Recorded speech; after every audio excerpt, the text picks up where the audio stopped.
Hi guys, Danny here today to talk to you about the book The Valiant. The Valiant is a story of a young Celtic lady from Britannia, and this is set in the days just several years after Caesar has conquered Britannia. This young lady is from a tribe where the women are warriors who fight alongside of the men. Her father is the tribal leader, the king, and so she is a princess. On her 17th birthday, events conspire to cause her to be captured by slavers. She has spent her entire life, not her entire life, but ever since Caesar has conquered her land, she's held a special grudge for Caesar. She wants nothing more than to join her father's war band and go battle against Romans, and in particular, kill Caesar. Instead, she's captured by slavers. Events conspire to where she gets, instead of sold for a pleasure slave or anything like that, she's sold to be a gladiatress. And the person who buys her to turn her into a gladiatress is someone who is themselves a slave, but they run a ludus, which is the training center for gladiators or gladiatresses for Caesar. So she becomes one of Caesar's own personal slaves. It's a wonderful, wonderful book. The author does an excellent job of walking the fine line between being realistic and not being lurid. When she gets captured by the slavers, there's a moment when you expect that she's going to be molested, as I'm sure most slaves were, especially since she's, supposedly a beautiful young 17-year-old girl. She gets rescued. There's several scenes that the author does a really good job. For instance, in the slave markets, that most slaves are sold naked. Her and the slave owner who owns her has a different take on how to get the best price for his slaves. But she watches at one point one of the gals that went on this journey with her had spent her entire life as a slave, and particularly as a pleasure slave. And so when it's her turn to get up on the chopping block, she teases the crowd in a sensuous kind of a way to up her bidding and raise her price, knowing that the more money the more money her owners pay for her, the less likely they are to mistreat her.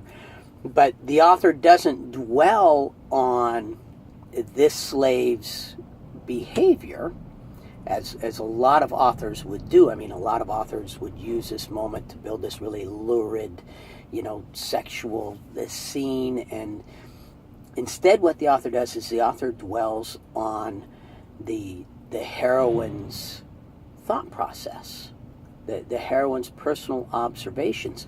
So instead of just being a case of, well, obviously this author thinks that sex sells, and so they're trying to updo the sexuality of the book, it's downplayed. And instead, it really contributes to and enhances the story. There is a scene where there are some Romans partaking in a pagan ritual which happens to include cannibalism. And once again, rather than going over the top with the gore and with the details and just, like a zombie style book, or a lot of books do, where they depend upon the luridness of the scenery instead of the story itself to draw you in. Instead, the author focuses on what's going through. And by the way, at this point, the heroine is stoned as well. She's been in a Roman party and taken drugs, kind of knowingly, kind of unknowingly, kind of a situation, because she's from nowhere where they don't have stuff like this. And instead of, like I said, really building up and getting all graphic with the details, it focuses on the thoughts going through the young woman's mind. It focuses internally on the young lady, and it really enhances the story. Most books with a scene like that would probably give my wife nightmares. My wife is sensitive to things like that. The way the author handles it, I don't know that that's the case. I would not have wanted to listen to this book around my children when they were younger. It's not at all graphic, but that sort of stuff is there enough that I wouldn't have wanted that going into my boys' minds when they were younger. But it didn't bother me at all at my age, and I don't know if it would have, actually bothered my wife or not. The heroine is a young woman that you really, really like and root for. She is fierce. I mean, she is just a fearsome warrior, and she's a skilled warrior. She's also highly intelligent.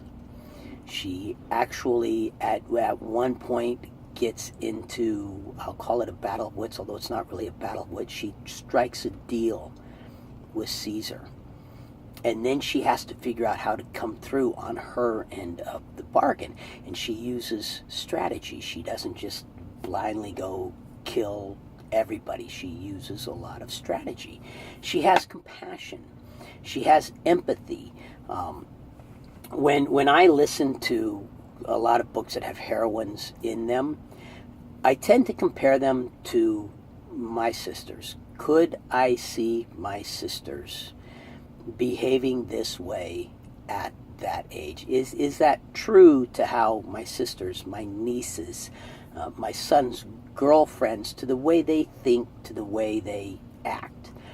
And yes, the heroine's a 17-year-old girl brought up differently than my sisters, brought up in a warrior tribe. Had my sisters been brought up in that same environment, I could see my sisters, behaving and thinking like this young woman. So the author does a really good job of, even though she's this fearsome warrior, she's this 17-year-old girl who is a fearsome warrior and has all of the dreams, the fears, the aspirations of a 17-year-old girl thrown into this environment.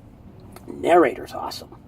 Narrator does an amazing job of really drawing you in, really making you a part of the story. She not only does different voices, she does different accents, because this is Rome. And Rome is bringing in slaves from all over the world. So there are other gladiatresses from all over the world. They can't all have the same accent. Narrator doesn't give them all the same accent. The narrator really does an excellent job. The one warning I would give, if you are sensitive to violence, to gore, to any kind of sensuality in a book, this might not be a book for you. That stuff is not stressed. The book does not base its story on that stuff, but you can't have a story about gladiatresses as a slave in Rome and have it feel at all real without that stuff added to it. So it's definitely there. Nothing remotely offensive to me at all, and my boys who are now 17, 19, and 21, I would not have a problem with them listening to this book at all. They're old enough they would be able to handle it.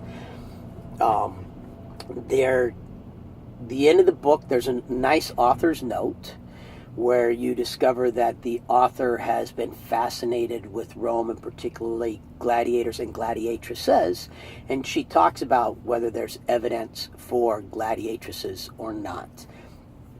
The way the battles are done in the book is different than the way I had always thought battles were done, and so it had me curious.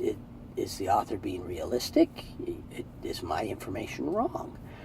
Well, based on the author's note, I've got a feeling that my information growing up was wrong and the author is correct, and I'm interested to go back and do some research for myself and discover. And the way so I don't want to give a spoiler, but the way the author portrays the gladiator battles would make sense for me from a financial standpoint, from a standpoint of I've invested money in these gladiators.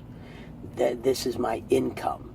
The way I was raised to believe the battles would not make sense. So I've got a feeling that the author knows what she's talking about, and I'm just wrong. And I'm going to end up learning something new, which I love when I can listen to a fictional book and learn something new from it. That's an author that's done their work and that's done their research. It is an excellent book. Thoroughly enjoyed it. It's not part of a series. It's a one-off. If the author's going to add any more books with this character in them, there's no indication of that at all. If she does, I will get the next book and listen to it. If she doesn't, I'll keep this book in my library. I'll enjoy it again.